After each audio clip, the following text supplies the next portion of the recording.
And the number of jobless Filipinos is at its lowest since the COVID-19 pandemic began. Authorities say more Filipinos are getting employed as COVID-19 restrictions for businesses relax. But some workers' groups still staging protests now because of high fuel prices. Our correspondent Rex Remigio is in Philco and Quezon City to tell us more. Rex, what are their demands so far? Protesters are saying that 200 peso cash aid for 12 million poorest Filipinos is not enough. What they want is the suspension of oil taxes despite the big-time oil price rollback next week. The government has earlier disapproved the suspension of fuel excise tax, saying it's too much for government coffers. Now, protesters are holding demonstrations in different parts of Quezon City and Manila, while for some workers, meanwhile, while they're grateful for having jobs after the pandemic, they're saying that having enough income is a different story. Felicissimo Orsino is welding pieces of metal on a sidewalk along Commonwealth Avenue in Quezon City. He endures the scorching heat for 650 pesos a day for his wife and 3 kids. Kahit pa paano, may pantustos na sa pamilya, okay na rin po kaysa sa wala. His fellow worker Olan Gazingan is on contract for a certain period. He earns less at 400 pesos a day with a wife and a kid to feed. He says the amount is better than having none like what he went through at the height of the pandemic. Siyempre po, para sa pamilya natin po yan, mahalaga po talaga yan para meron tayong pang-araw-araw na kakainin, ganyan, paggastos. Fewer Filipinos were jobless in January compared to December. The numbers are improving as the economy reopens further. That's the lowest unemployment rate since the 17.4% in April 2020, when lockdowns forced companies to lay off workers. While employment numbers are better, the ranks of underemployed or those whose income is not enough went up. For Felicissimo and Olan, having work is one thing, having the means to get by is another. Although the expected hefty fuel price cut next week will be a relief for many, the workers hope they would somehow benefit from it. They say food and rice are getting less affordable with their small take-home pay. The government's 200 peso monthly cash aid could hardly make a difference. Baliwala rin po. Kasi kada buwan, hindi na po araw-araw. Kailangan pa rin po kumayod para kahit pa paano may pantustos. At least meron tayong tatanggapin na anumang grasya. The Social Welfare Department says it's awaiting guidelines on the cash aid distribution from the President's Office and Budget Department. Titiyakin po natin na magiging maayos yung pagpapahatid ng tulong. Titiyakin din natin na yung iba't ibang programa ng DSWD ay patuloy din yung ma-implement ng maayos. In the meantime, Felicissimo and Olan are hoping to land more secure jobs and give their family a decent life. The week-long protests of different workers' groups are set to end today. Are they successful on calling the attention of the government to respond to their demands? Well, for one, they admit that they're not yet successful because the government has yet to heed what they want, but at the same time, they're also saying that their clamor for better policies to respond to high consumer prices will not end tonight. Back to you.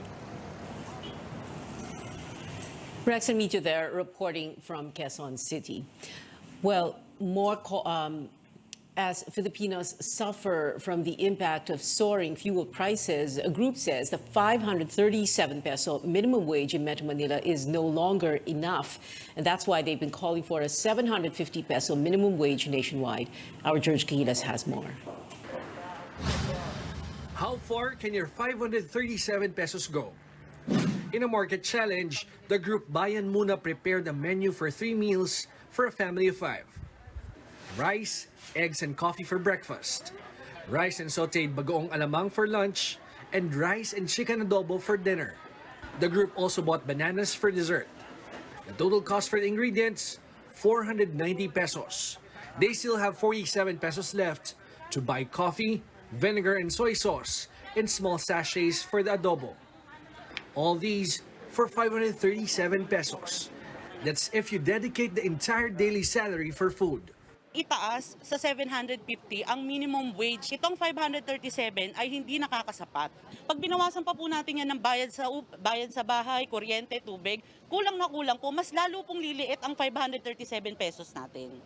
For those earning below the minimum wage like Ayan Balangquit, making ends meet is quite difficult.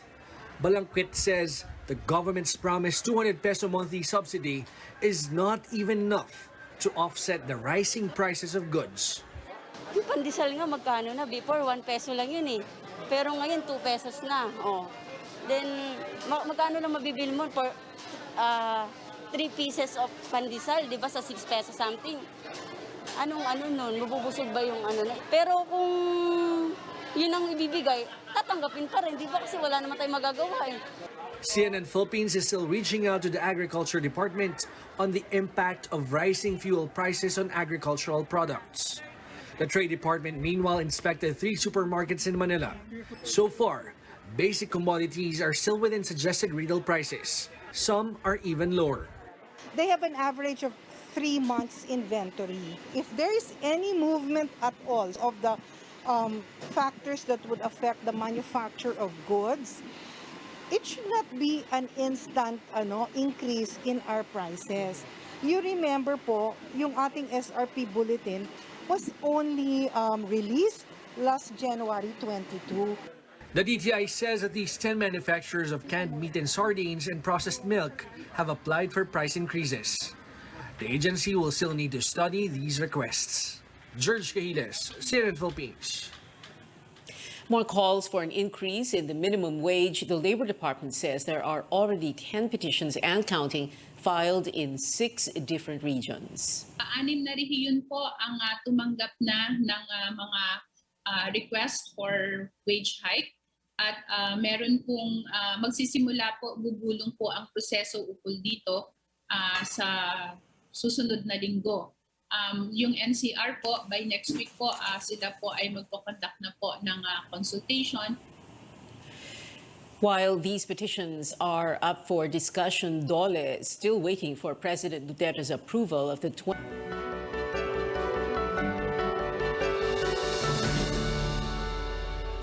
In world headlines, vaccine maker Moderna is asking the U.S. Food and Drug Administration to allow a second COVID-19 booster dose for individuals aged 18 and up.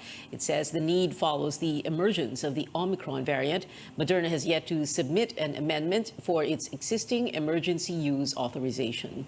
Pfizer and BioNTech have also asked the U.S. FDA to roll out a 4th dose for people over 65 years old. The firms are studying other possible shots like Omicron-specific vaccines. As countries ramp up vaccination efforts, a role model in COVID-19 response becomes a pandemic hotspot. South Korea breaks its record yet again for the highest number of new cases in a day. Over 600,000 infections were reported on Thursday, a day after the country logged more than 400,000 fresh cases for the first time since the pandemic began. Well, here at home, authorities are not worried about a possible resurgence in cases if the BA.2.2 Omicron subvariant enters the country. Infectious diseases expert Dr. Edsel Salvania says the Philippines may already have a hybrid immunity from the Omicron surge in January and the increase in vaccine coverage.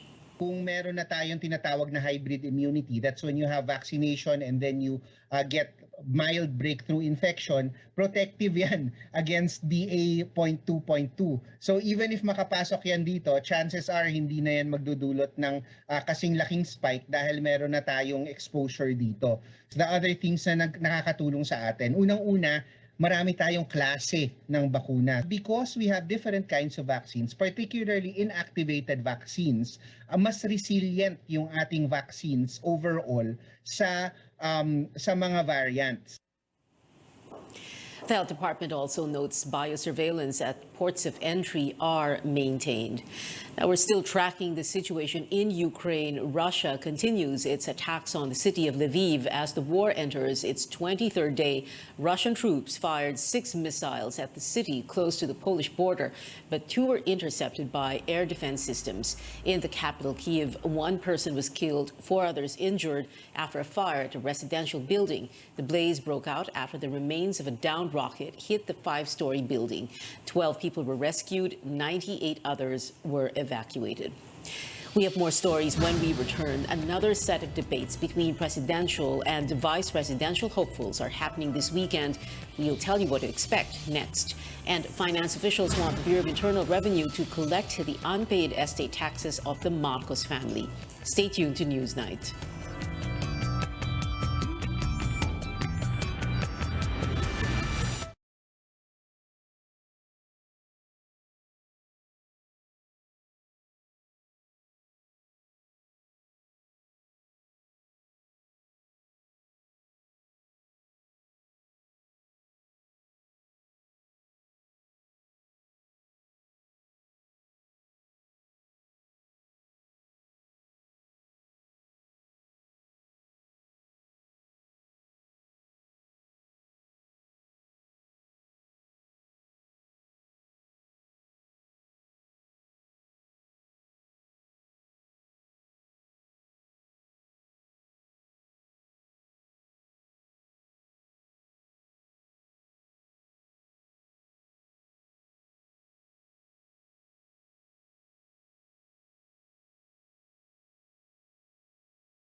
Welcome back to Newsnight, where we go above and beyond the headlines. I'm Pia Ontiveros. The stage is all set for the Commission on Elections' first presidential and vice presidential debates this weekend. Melissa Lopez gives us a glimpse of what to expect. Presidential and vice presidential hopefuls returned to the Sofitel Harbor Garden tent to take part in a series of official COMELEC debates for the upcoming elections. It was the venue when they filed their certificates of candidacies 5 months ago. This weekend, it will be a place to show Filipinos who is deserving of their vote. 9 of 10 presidential bets will face off on Saturday, March 19th. Bongbong Marcos will skip the debate again. Meanwhile, 7 of 9 vice presidential candidates will stand on one stage for the Sunday debate hosted by COMELEC and its private partner, Vote Pilipinas. Buhay Party List Representative Lito Atienza and Davao City Mayor Sara Duterte will not attend. The leftmost portion of the tent has been converted into a stage. Non-participating candidates will be represented by empty podiums. along with a ban from airing free content on COMELEC's e-rally Facebook page until the end of the campaign period. For 2 hours, candidates are expected to respond to questions beginning 7 in the evening. Titled Pilipinas Debates 2022, The Turning Point, candidates talk about their plans. Preview doon sa dadalhing resulta ng ating mga kandidato. And we think that it will be very relevant for them, lalo't ngayon yung panahon na magdidesisyon sila tungkol sa sino ang iboboto nila. All bets will deliver opening and closing statements. During the debate proper, they will have 90 seconds to respond, plus 30 seconds to clarify a point. In keeping with pandemic protocols, COMELEC will not let the public watch on site. Candidates may bring up to 10 family and staff members with them, masks, and present either proof of vaccination or a negative RT-PCR test upon entry. Melissa Lopez, CNN Philippines. Our senior correspondent in Angkor, Ruth Cabal, will moderate the vice presidential debate on Sunday. All the debates will air on TV stations, including CNN Philippines, and on our Facebook page. For one presidential candidate, the public cannot expect accountability from those who skip debates.